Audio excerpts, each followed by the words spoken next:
do want to remember all those people who have perished from the virus in this pandemic. In addition to all the people who've perished in war, in actual war, many more people have perished from this virus, I think, than we would all like to have happened. So this concert dedicated to the memory of all those people and people we know, and for everybody knows someone. But what could be better than the Philadelphia Flute Ensemble, which sounds positively heavenly and will make you all very, very elated, I'm sure. And I'm Michael Newman. I'm the other music director of Raritan River Music, along with Laura, and the 31st Raritan River Music Festival, with the theme this year that we came up with about a month ago, Bringing the Music to You.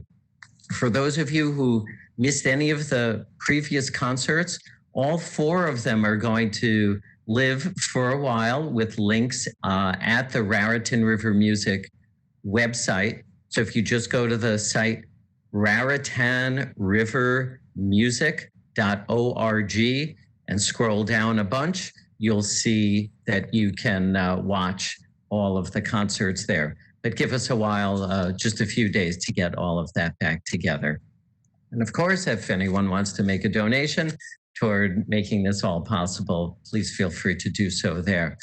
Before we have the show, we would like to thank so much everyone at America's Society, our host, for putting on these events. We could not have done it without them and their expertise.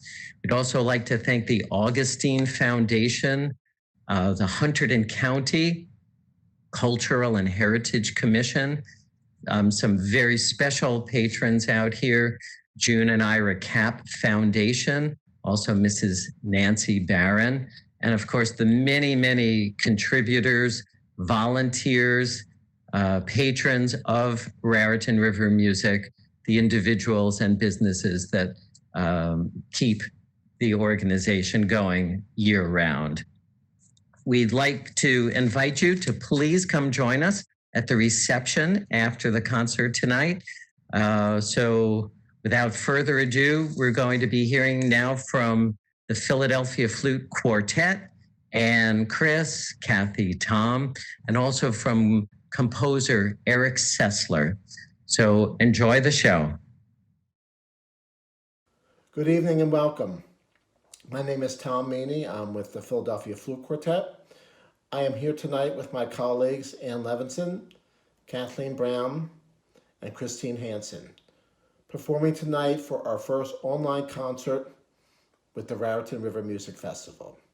We'd like to thank our hosts, Michael Newman and Laura Altman, for all their hard work in making sure our concert and other concerts in the series ran so successfully and so smoothly. I'd also like to thank colleague, friend, and composer Eric Sessler for his support and for his music. We will begin our program tonight with two video clips from November of 2019. The first one is from the WRTI studios in Philadelphia. Those outside the Philadelphia area should realize that WRTI is our local classical music station. They are very generous with their time and often ask local artists in to perform in their studio live with interview. We were asked and readily agreed last November. The piece you will hear is called March by Ernesto Köhler, arranged by our own Kathleen Brown. Second work you will hear, second video clip you will see, is the world premiere of Eric Sessler's Hidden River. The Philadelphia Flute Quartet commissioned Eric to write a piece for us approximately a year and a half ago. The work was completed and premiered. Luckily and happily, we were given the opportunity to give that world premiere at the Juilliard School in New York City, again in November of 2019. So two works you will hear is called March by Ernesto Köhler and Hidden River by Eric Sessler. Enjoy. I'm in the WRTI Performance Studio with a fun group of musicians, the Philadelphia Flute Quartet. They have concerts coming up in New York City and Philadelphia, featuring a world premiere of Eric Sessler's new work, Hidden River. Today we'll hear one movement of that work and other music composed or arranged by Philadelphia area composers. But first, let's meet everybody who's here. Anne, please, why don't you start off? Tell us your name and the instrument you're playing. Hi, I'm Ann Levinson, and I play the C flute, alto flute, and bass flute, but today I'll be doing C flute and bass flute. Hi, I'm Kathy Brown. Thanks for having us today. I'll be playing C flute and alto flute today, and occasionally I play piccolo with this group. Hi, I'm Christine Hansen, and today I'll be playing the C flute, but occasionally piccolo and alto flutes. Good afternoon, Thomas Meany, playing C flute today, occasionally piccolo, and I'm learning the bass. Cool. And we also have the composer. I'm Eric Sessler. I don't play any flutes, but I do play classical guitar, and I teach. This is great. And you teach at Curtis. I do, and the Juilliard School. Okay, now before we get to music, why don't we get a little introduction? The first piece is by Ernesto Köhler. It's a march, and it's been arranged by Kathleen Brown. Kathy, why don't you tell us about it? Well, I wander around occasionally on IMSLP, which many musicians know is a great place to find music that's not under copyright any longer in the public domain. And I came across this piece. It was originally written for flute and piano. Played through it and kind of went, this might be kind of fun for us. We're always looking for new pieces to play at the beginning of concerts, and this one starts with a little fanfare, and then it goes into a march after that. It's great for a concert opening. I had to decide what instruments to do, but I decided to do all 4 C flutes rather than adding the alto and bass, so that way we could pass the tune around. So you'll be hearing that as we go through. Great. Well, listen for that. You're listening to WRTI live from the Performance Studio, the Philadelphia Flute Quartet. We are also streaming live on video. Just go to our website.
If you're just joining us, you're listening to WRTI, live music from the Performance Studio by the Philadelphia Flute Quartet.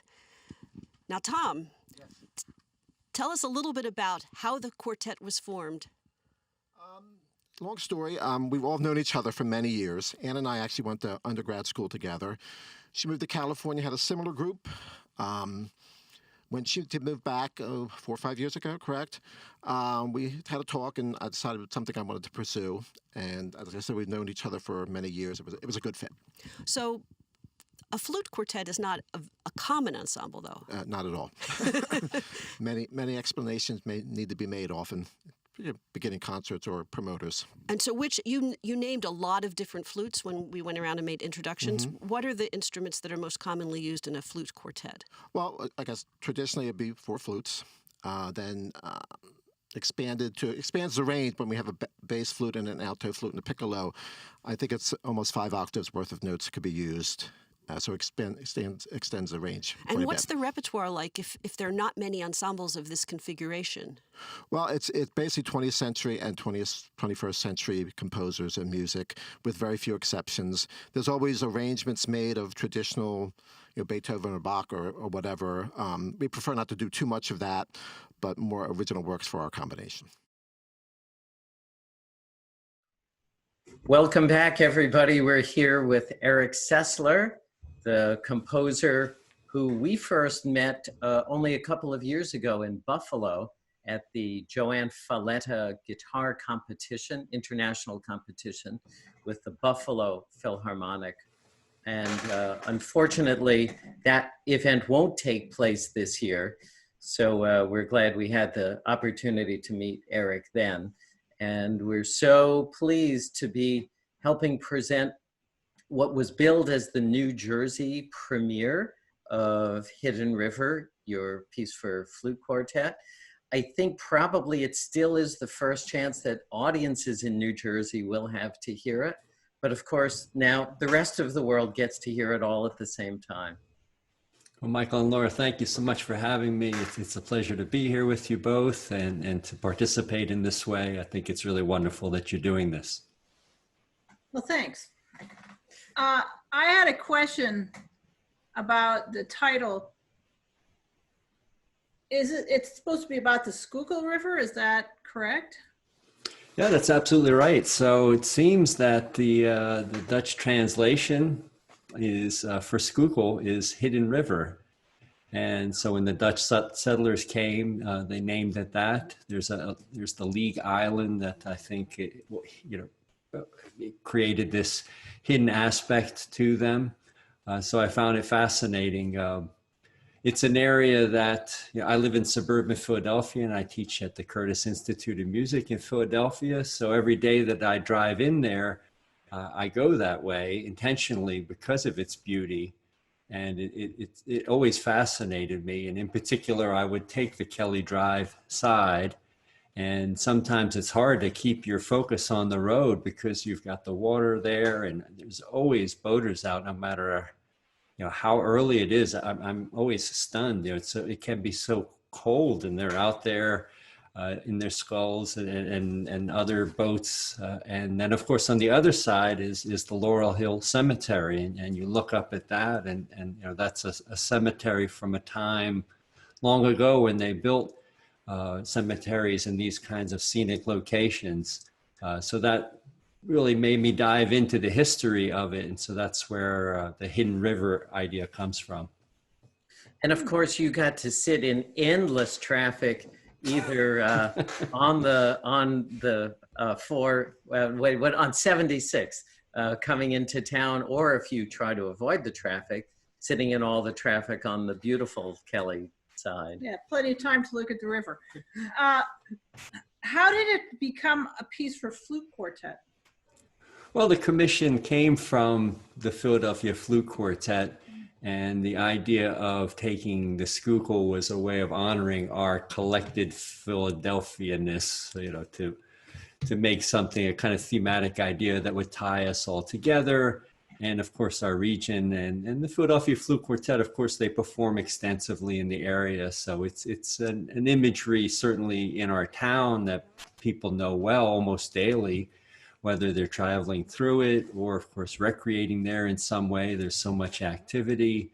But it's also an iconic area that people who've never traveled to Philadelphia perhaps have seen in the Rocky movie, way back in the 70s, when Rocky goes out training and, he finishes in the Italian market, then he runs along Kelly Drive. And so that's a scene that even if you don't realize it, you've seen the Schuylkill River in that image.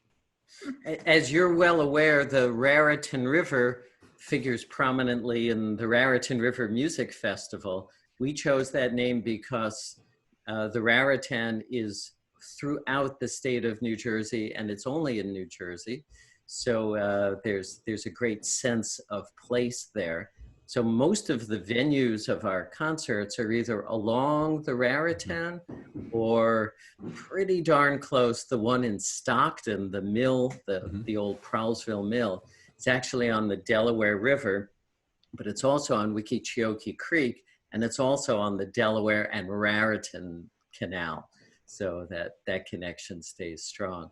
So it's wonderful to be involved with a piece that ties so beautifully to its natural surroundings.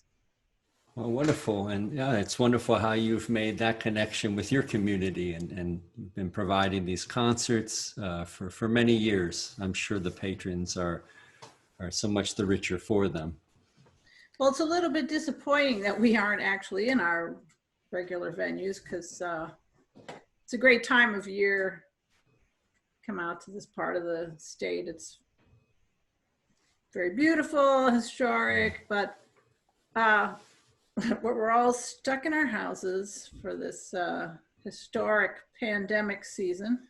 Yeah, well, and absolutely. And of course, as you know, I was there for your premiere of the new Brower piece that you commissioned. And I mean, that's really quite an achievement for both of you to have that commission. And I was honestly honored to be there to hear your first performance. And you're adding something incredibly significant to the classical guitar repertoire. I mean, that will stand through time, really.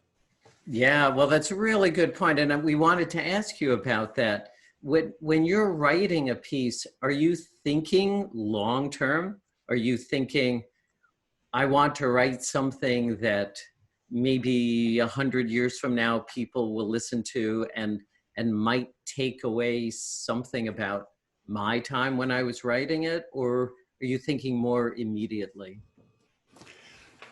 I think that would probably paralyze me if I took such a historical view in the middle of the creative process. So no, I have to think much more selfishly at first, engaging myself, things that interest me, and diving into the project in that way, and ultimately creating something that I'm satisfied with, that I feel is the best that I'm capable of at that moment. And then through that, I hope actually, number one, to engage the performers. That's really on my mind, actually, very early on, because I know that if I engage them and get them excited, they'll delve into the piece with their full hearts. And obviously, they are my connection to the audience. And then I hope that audiences will come along, but I'm certainly understand that not all art will be loved by everyone. So again, that's almost a bonus when people will love your work. Do you know if there are many pieces for flute quartet that the world just doesn't know about? I'm asking because I know there are ensembles that include guitar that, I mean, the pieces have been around a long time sometimes, or they're by, pretty notable composers. And people don't think that these ensembles are for real, like guitar quartet, even guitar duo. And so I'm just wondering how much music is already in existence for flute quartet, or if it's a very novel combination. I think similar to the guitar repertoire, the flute quartet repertoire in particular is one of the 20th and the 21st century. And they, of course, they delve back into time through arrangements. But certainly in the 20th and 21st centuries, there's been an increasing number of composers writing for the ensemble. There's lots of flutists, wonderful flutists of all levels, and so composers are drawn to write for them, like the Philadelphia Flute Quartet. Right.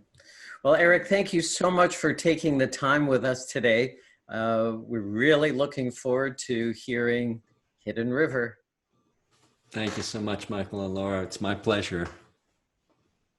Thank you.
So you may have noticed in Hidden River that I changed flutes. In the first movement I was playing alto flute, and then I changed to the regular C flute for the other ones. During this evening's concert you will see us play 4 different kinds of flutes: the piccolo, the regular C flute, the alto flute, and the bass flute. So I thought we could talk a little bit about each one so you can see the difference between them and what to listen for as we're playing all the rest of the songs. So the first one is the C flute. It's a regular C flute. It's 26 inches long. It's what you see in most orchestras and bands.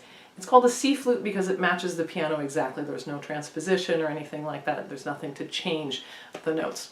So for comparison, here's a little English folk song called The Water is Wide.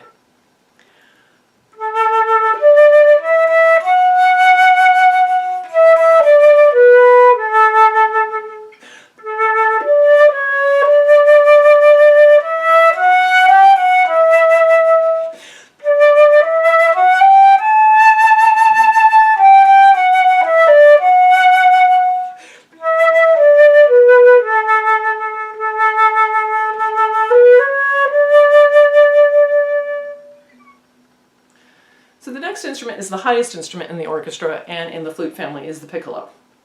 It's about half the size of the flute. It's about 13 inches, and it plays an octave or 8 notes above the flute. So when I play the A on flute and play that same A on piccolo, it actually sounds an octave higher. Most people associate the piccolo with marches like Stars and Stripes Forever. It can also play beautifully and lovely melodies like the one I just played on flute.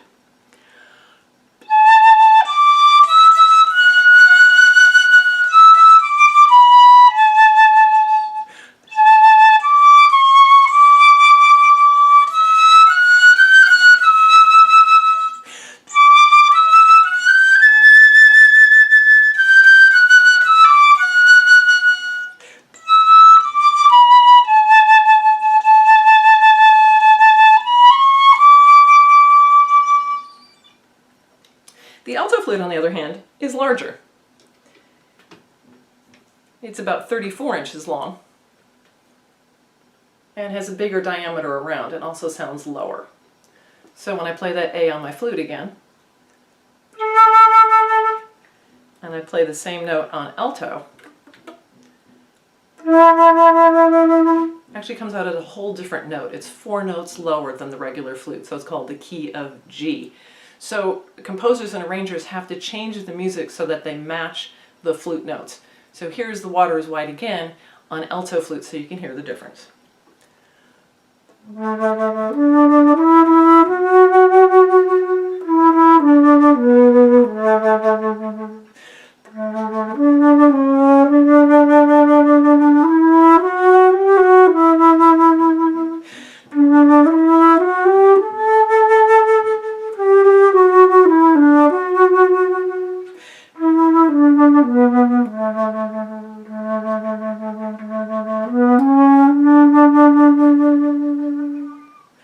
So you can see it adds a richer, lower sound to our flute quartet. It functions similarly to a viola and a string quartet. So in a string quartet you have 2 violins, viola, and cello. So we could do the 2 C flutes, the alto flute, and the bass flute, which you will see in a minute. The alto flute has been used in orchestral literature. Some of the most famous pieces are Maurice Ravel's Daphnis and Chloe, Igor Stravinsky's Rite of Spring, and The Planets by Gustav Holst. It's also been used in some movie soundtracks, one of the most well-known being Howard Shore's Lord of the Rings. In comparison, the bass flute is 57 inches long. As a result, the head joint has to be curved around to allow the player to reach the keys. The bass flute sounds an octave or 8 notes below the flute, and in a moment Anne will demonstrate for you the difference between the regular C flute and the bass flute so you can hear the comparison there. Following Anne's demonstration, you'll hear a duet of 2 bass flutes of Dona, Nobis, Pacem, played by Anne and Tom. And after that, we will play a piece called Capricious Winds by one of our new favorite composers, Satoshi Yagisawa from Japan. It is in 3 movements, and in the second and third movement, I change to alto, and in the third movement, Chris changes to piccolo. So over the next 2 pieces, you will see all 3 flutes: piccolo, regular C flute, alto flute, and bass flute. I hope you enjoy. Hi, as Kathy mentioned, I'm going to talk about the bass flute. The bass flute is 57 inches long and it has a curved head joint so that my arms can reach the keys. All bass flutes have curved head joints. Alto flutes can have a curved or straight head joint, which Kathy plays the straight. I play the curved because my arm's a little bit too short to play comfortably on alto flute with a straight head joint. I'm going to play the folk song that Kathy has played on all the other three instruments. The Water is Wide.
Hi, and thank you for watching. Our next piece is a movement from a well-loved famous flute quartet by the French composer Eugène Bozza. He wrote this piece in 1953, Jour d'été à la Montagne, a summer's day in the mountains, a 4-movement tone poem for 4 C flutes. We will play a movement called Au bord du Torrent, or On the Banks of the Torrent, which continues our water theme as heard in Hidden River. Bozza uses color, flexibility of tempo, and virtuosity to captivate both players and audiences. On the Banks of the Torrent flies past in a flurry of chromatic scales. Following the Bozza, you will hear 2 movements from a piece called Divertimento Jazz by French flutist and composer Raymond Guiot, born in 1930. Guiot is a flautist, pianist, and composer who is a great teacher who has trained many flutists throughout the world. He played flute with the Paris Opera and performed on many film scores, studio albums, both as a soloist and a sideman. His compositions are based on classical forms and borrow certain elements from jazz, which you will hear in this piece. The title of the piece, Divertimento, in Italian means diversion or amusement, an 18th century musical genre of a light and entertaining nature, usually consisting of several movements for strings, winds, or both. Divertimento Jazz is a fun piece in 3 movements for 3 C flutes plus alto flute. Each movement is named for a different famous international music festival. We will play the 2nd and 3rd movements called Le Domaine Forget, named for the Canadian International Music Festival in the province of Quebec, and also the 3rd movement, Javea, named for an international music festival in Spain. We hope you will enjoy these musical diversions, and thanks again for listening.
Okay, everyone, we're about to finish our program.